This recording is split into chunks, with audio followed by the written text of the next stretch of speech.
السلام عليكم. عندي رسالة بالنسبة لأخواننا التايبين الجاهدوا للوطن. طبعا معلش أنا أعرفكم والله ناس رجال ما فاعدين بحق الإنسان، ما فاعدين بحق الزول.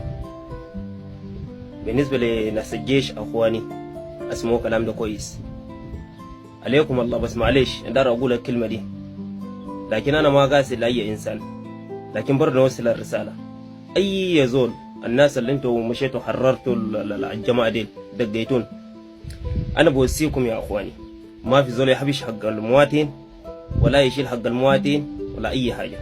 لقيتوا بس انتوا حررتوا معسكر صابي بتاع الدعم السريع أنبش حقه، لكن بغير معسكر بتاع الدعم السريع حق المواطن ما تهبشوا. قالوا دي أمانة في رواقكم، أمانة يوم القيامة ربنا سبحانه وتعالى بسألك عنه. ونسأل الله ربنا يزدكم ويقويكم وتنجحوا إن شاء الله، والسودان يكون في أمان.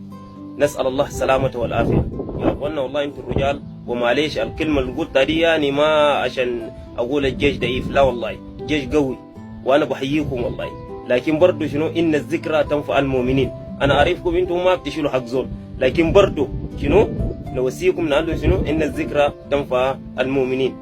ونحييكم إن شاء الله، وربنا يصلح البلاد ويحيي الوطن، والسودان تكون مستقر إن شاء الله. ونسأل الله السلامة والعافية. والناس تحاول يعني تسلي وتذكر الله سبحانه وتعالى، الناس تحاول تدعي الله وقيام الليل والذكر وأهم حاجة. وفي وصية أنا أديكم ده بس، لا حول ولا قوة إلا بالله دي إذا أنتوا قاعدين تقولوا لو في حرب لو في أي محل، ربنا سبحانه وتعالى إن شاء الله شنو بقاويك. لا حول ولا قوة إلا بالله، ما في قوي إلا الله.